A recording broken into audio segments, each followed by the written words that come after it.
All right, everyone, welcome back into another fantasy golf video. Going to be breaking down the Zurich Classic here for you guys, giving you guys the best teams that you should be targeting, the best values, and giving you guys a first look build.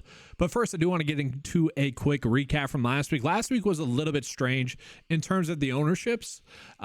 Lucas Glover was chalked. That did make sense, but all the other value plays were somewhat lower owned than I was thinking they would be. But that's mostly because Scottie Scheffler's ownership throughout the week, it really started to dip as the week progressed, which to me was shocking. Like, we know what to do in no-cut events. Scottie Scheffler probably should have been 15K, which I mentioned during the write-up, given the no-cut event nature, because it was super easy to fit him into builds last week to make an optimal build. Whether you use him with Xander or Aubert or even Cameron Young, you still had a profitable build because we can just target these lower exposure plays, these lower price value plays that are going to outproduce their price tag, which thankfully they all did. So it made for a pretty sweat-free week. And it's like everyone knows that, but at the same time, you get lost in the shuffle. It's kind of fun to go with some of those, maybe, Wyndham Clark was pretty priced up. Maybe Tagalu was on a little bit. Like, it's fun to kind of mess around with those type plays, but to have just a profitable week and have it be sweat-free, we just know no-cut events, studs and duds. Now, this week, I will say, for the Zurich Classic, going to be much more difficult. And it is difficult because this is a team event. Okay, so it's going to be best ball and alternate shot for 2 rounds each. So best ball first in the first round, and then third round, and then alternate shot for the second and fourth round. But there is still a cut. And so the cut is going to be teams that are the low 33 teams and ties. So somewhat similar to that of a normal PGA Tour event. But for whatever reason, it's super difficult to get 6 for 6 across the cut line this week, typically speaking. I think it's like an average of 3% of lineups have that. So with that, you can have a pretty big edge if you do get 6 for 6 across the cut line. I know 2 out of 3 years, this has been one of the bigger edge weeks thus far. And it is kind of funny. And I'll show you guys the cheat sheet here, and I'll get into that in a second here. But it's kind of funny. Like, this can be one of the bigger edge weeks, kind of like the Corrales, how it's a pretty big edge week, but people just ignore it for whatever reason. I don't really get that. I get excited for these events because they're the bigger edge weeks, because I don't know, I think people are just lazy and they don't want to put the time into it. And so what I mean by that is, like, what I had to do here is I had to do some slight little differences to the 9-to-5 model here, which was I'm pairing the teams up together. So like, you sort by model rank. I guess we don't really have to because the salaries pretty much match up with that, but those 2 teams are going to be paired together, okay? And you guys will see when you go to the 9-to-5 lineup builder, the secondary teammate is not going to have fantasy points projection because you can't pair those 2 up together when you are making your builds. So I do think that is important to call out. That being said, we are going to see that we do have some good course history for some of these players, like Patrick Cantlay and Xander Schauffele. So with that, let's go ahead and get into the course history. So because this is going to be the team event, we are going to be focused on really just the last 3 years where it has been this team event. We're going to see Davis Riley has actually played pretty darn well here, a first and a 7th. Then you have the team Patrick Cantlay and Xander Schauffele playing extremely well. They're going to be very difficult not to get to this week. You have Taylor Moore, who's played really well here, a 4th and a 7th. You have Billy Horschel, 11th, 3rd, and 4th. Aaron Rai, 13th and 7th. You got Nick Hardy, who won last year. Sean O'Hare, yeah, he's been someone that I've been on a little bit here and there in this event. 7th place finished last year. I remember that. That was pretty awesome. Matthew Naismith, 4th and 7th. So we do have some names that are popping up in there that have played decently well here. But it is very much a hit or miss type of event because you do need to count on your partner. If your partner has a bad day, you are not going to be doing well.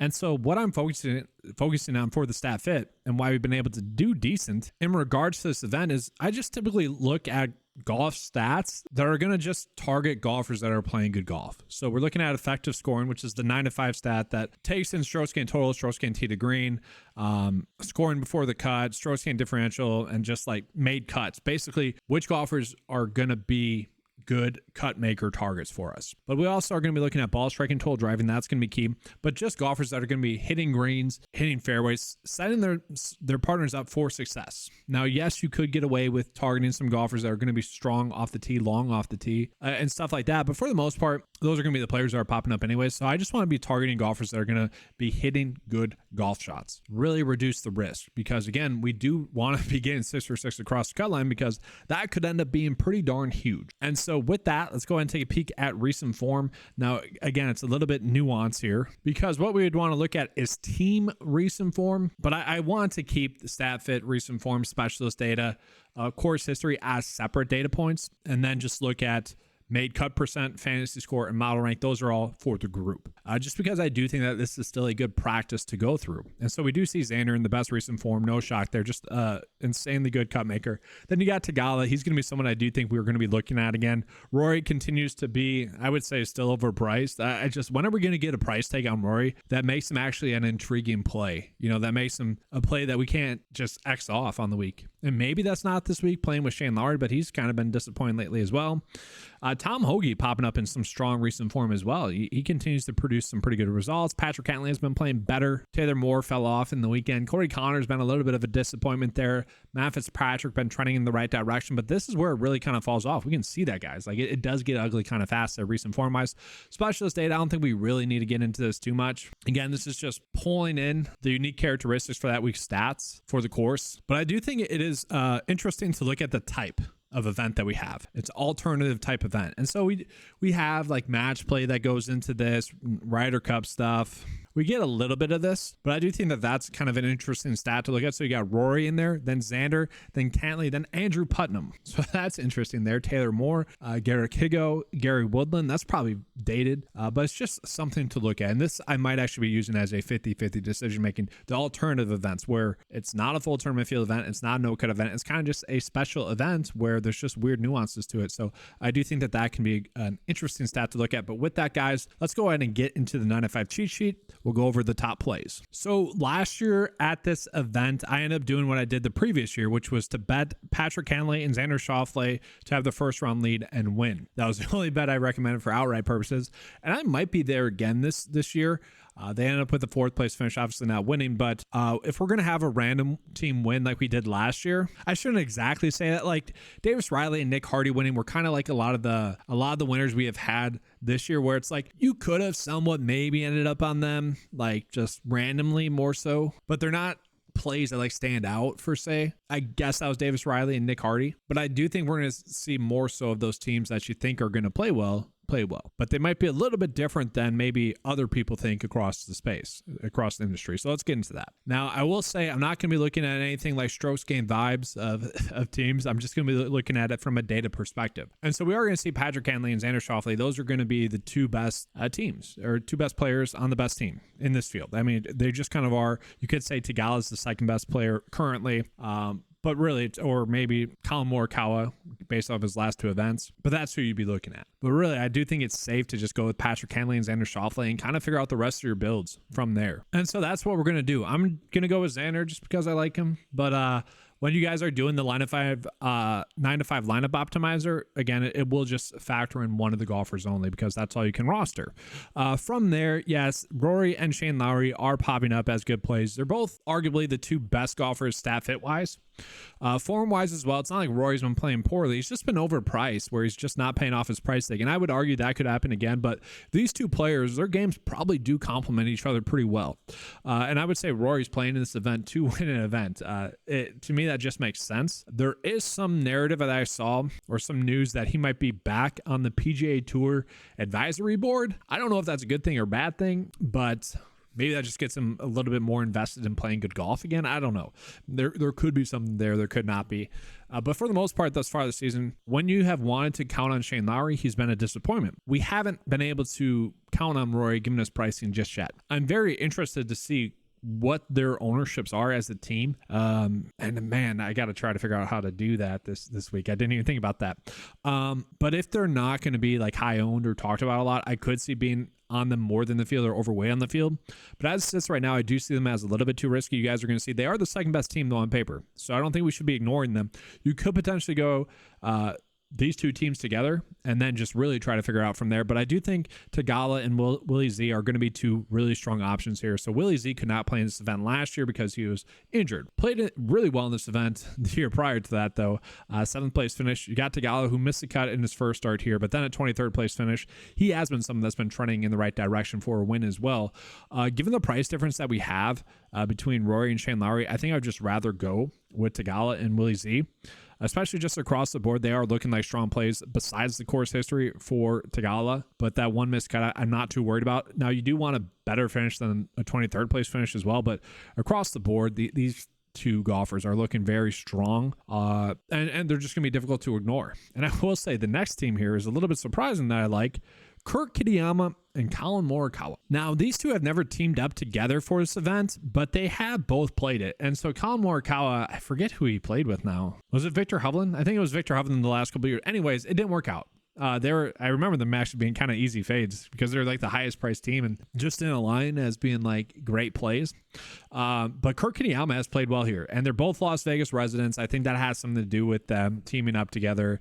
Just there's a little bit of fun there, but Kurt Kitayama has been playing pretty darn well, guys. Like, we shouldn't be ignoring that. 4 straight make cuts. Obviously, Collin Morikawa has been playing better as well. I think this is a team that could get passed up on a decent amount this week, and maybe they're a team that we could look at as well. I actually kind of like this team. I think they're going to be sneaky good. If they're not getting a lot of chatter, this would probably be my favorite leverage spot. But again, we don't know that yet. That's just kind of guessing at this point in the week. But I do think they're noteworthy. Now, are they probably a little bit overpriced? Yes. At the same time, they are a fun team, and I kind of want to buy into that. But this is where I'm just like, why be cute with it? Just play the team of Patrick Cantlay and Xander Schauffele. It's kind of like a no-cut event strategy. Like, lock in that top 10, knowing that there's going to be a low 6-for-6 lineups this week. And that's a big way you can gain some edge on the field, just by gaining those bonus points from a team like Cantlay and Xander Schauffele. From there, the two brothers are kind of interesting. Alex Fitzpatrick played pretty darn well last week at the Corrales, 23rd place finish, 17th place finish in his last start as well on the PGA Tour recorded. 19th place finish from this team last year. Matt Fitzpatrick's been playing all right, but this is Strauss game team vibes, right? Two brothers playing together. I don't mind that, but I don't think we need to go crazy with it as well. Corey Connors, Taylor Pendrith, they're probably going to give us decent results here, but I just feel like they're a little bit overpriced. And then from there, we got Adam Hadwin, Nick Taylor. I'm kind of fine with going with the two Canadian guys. We know Nick Taylor, when he's in contention, he can kind of figure it out to get a win. Tom Hoge, Maverick McNeely. I don't want to go there with those guys, but let's kind of move on into the kind of some better options for us team-wise. Now, I will say, if you want to go with the two brothers, Hogard, you can as well, but I think where we start to get a little bit unique with who we want to be on this week is a little bit of Bryce Garnett and Seb Straka, which is funny because they're extremely priced up. And they're ranking up pretty darn well in the model, which is kind of crazy. I think that has to do with Seb Straka playing decently well recently. Bryce Garnett won on the PGA Tour recently, and he does somewhat thrive in these type of events. So I could see playing that team. I don't know. That just feels a little bit too high priced for them. And so let's move on into kind of more of the mid-tier teams. The teams you might not be not going out of your way to target, but you might as well. And I will say Billy Horschel is extremely interesting. I'm kind of mad at him for winning last week, but he's a play that I think we can get to. If you guys are doing fair and balanced builds, Billy Horschel makes a ton of sense. Like, he gets up for these type of events. Clearly, 11th, 3rd, and 4th place finish. He's playing with Tyson Alexander, who probably does complement his game decently. He's not the best at fit for this event. He has played this event prior, though, so I do think that's a little bit encouraging for me. Missed the cut, though. He has a 14th place finish mixed in there. Hasn't been playing terrible golf, but we can see, yeah, Billy Horschel is a player. I just think he gets his teammates up for this. And so at that price tag, I do think he's certainly interesting. But you guys can see which team is popping up the most here. Joel Damon, Keith Mitchell. 9th best pick in the 9 to 5 mile team wise. And to me, that does make sense because Keith Mitchell has finished 6th, miscut 4th, Joel Damon 11th, 57th miscut. So not only do they have some very strong like course history in terms of starts and 2 out of 3 made cuts each, but Keith Mitchell has shown upside here, and he is also going to be a good stat fit. Joel Damon, sure, he's been kind of bad recently, but at the same time, I think he's going to be good enough for a made cut. Probably a cheap made cut for us. Really don't mind that.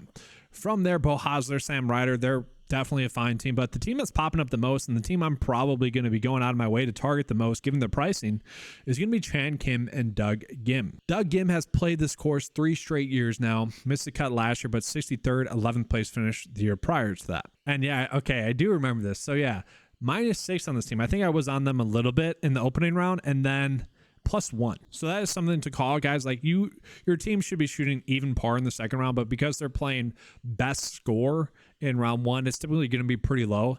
I remember that was tilting. So really just need probably a better round from his partner, I would assume. I guess we shouldn't assume, but given the fact that he's paired with Chan Kim, who has been playing really well, 8 straight made cuts on the PGA Tour now, pretty decent stat fit, like 33rd 31st best staff in the field. Okay. And then 22nd in recent form, 21st best specialist. Like Chan Kim has been playing pretty darn well with that 6th place finish last week. And then you got him paired up with Doug Gim, who has course experience here.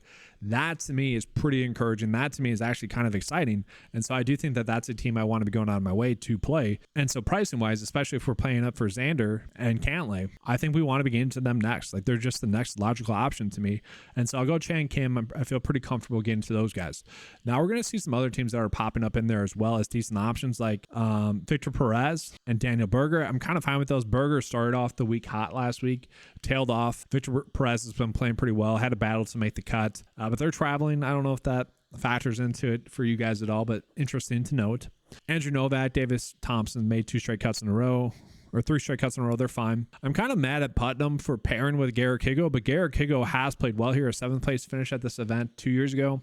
Andrew Putnam's a golfer that's going to play strong golf. Oh, wait, just wait. These two aren't paired up together. All right. And this is where you guys should probably just be sorting by the model, just as an FY, because when we get down to those similar prices, that's what's going to happen, just as an FY. Yeah, so Andrew Putnam's with Joe Highsmith, which also doesn't get me excited. So that's a little bit unfortunate there. I don't love that. Garrett Kigo is going to be paired up with Ryan Fox, which I don't really like that either. Then you got Austin Eckroat, who has been playing extremely well. I was hoping that he was going to be paired up with someone we could feel comfortable with. I know a lot of people in the fantasy golf space like Chris Gotterup. He hasn't shown enough for me to really trust him as an option, so we're not going there. Gary Woodland and Lee Hodges were not playing, but we are seeing CT Pan and Kevin Yu are popping up in there. And my goodness, I really don't know what to think of this, because this could be the Doug Gim situation from last year, where I do expect them to score low in round 1, because Kevin Yu, as you guys can see staff-it wise, can set himself up for a bunch of opportunities, and he's probably going to make a few. And then you got CT Pan, who's kind of just a casually decent golfer across the board, not gonna go too crazy with it. So I really wonder what their approach is going to be like in round 2, because they don't want Kevin Yu putting. They're going to set it up so he can hopefully make the least amount of putts possible. I do think they have some potential winning upside. Like if Kevin Yu can get hot or at least be decent with the putter, I really don't mind it. And so I think this team is actually very sneaky at a cheap price tag. I could see them winning it, because again, Kevin Yu is just someone that always pops up staff-it wise, but you can never trust him because of his putter. So it makes him harder to trust there. And now we're getting into some pretty interesting value teams here. A lot of interesting value teams here. So we got Henrik Norlander and Luke List that are popping up as decent teams. Both players that I have course history here. They played together last year, I believe, and they're just good enough plays across the board. I think the reason why the data likes them is because they have that course experience, but a very cheap price tag for them. But you can get a slightly better team in Matthew Naismith and Taylor Moore. 4th and 7th place finishes for those two. Taylor Moore's obviously been playing great golf really up until last week. I think it was just that final round. Prior to that, 22nd, 12th, bunch of make cuts in a row. Matthew Naismith, kind of felt bad for him that he didn't get to play in the RBC Heritage. Honestly, that might be a little bit of motivation for him that he didn't get an invite. He got engaged to his wife, if you guys are wondering what I mean by that, at that course on 18. I'm pretty sure. If I remember that story off the top of my head, I'm pretty sure. But anyways, they have obviously played this event extremely well. I do like the fact that he did finally play well. He's someone that typically isn't this bad. So I think this is the next team that I feel good enough going out of my way to target. I do really love the price, and I really thought that this team would be much higher price than they currently are. So definitely fine going out of my way to target this team. And so with that, they're going to be the next team that I put into the sample build. And so you guys can already see, we're going to have some salary left over, it seems like, because there's going to be some mispricing on some teams that we feel pretty good about. And so this video is getting kind of long. My apologies there, but this is what it is. So KH Lee and Michael Kim, they're certainly an interesting team as well. Data likes KH Lee, who's been relatively decent. Like, you would want a better result out of him at the Corrales. Kind of okay with that. But 3 out of 4 made cuts in a row now. And then Michael Kim's been good enough as well. 3 out of 4 made cuts for him as well. They're two players that really don't play well on difficult tracks. This isn't exactly a difficult track. And so I could see them producing some good results. I think they're a little bit too risky. I don't feel the need to go out of my way to put an emphasis on getting them into my builds. I kind of would let the lineup builder naturally do that. And then I do think it would be a mistake to ignore the winning team from last year, because they have played well at this event. At the same time, I would say they're correctly priced. Now, one of the biggest letdowns from last year was Justin Lauer and Dylan Wu as a team. This year, I hope they're not going to be a letdown as well, because I'm going to be targeting them pretty heavily at their prices. So they're coming in as the 18th best team this week. That's pretty much because Justin Lauer's been playing pretty darn well, and Dylan Wu has made 4 straight cuts, and they also have finished top 20 at this event. And if we look at it with them as well, like, they didn't play terribly. -8, just didn't do anything that second day. -8 in the opening day, nothing in the second round. Okay, so they missed the cut by 2, I believe it was. So not crazy. They play decently. And honestly, getting just those points, I do think will be key. And so again, just at their prices, they kind of feel like the team that I want to end up on. They kind of seem like a sneaky good team to potentially bet outright. Like maybe they just get a little bit hot, casually look like a pretty good team on paper. Now we jump into the value tier. I'm kind of mad at Mark Hubbard for going with Ryan Brehm, honestly, because Brehm has been playing terribly. Mark Hubbard, if he was paired up with someone like Andrew Putnam, like 2 players that just hit the correct golf shot consistently, I would have been so excited to target those 2.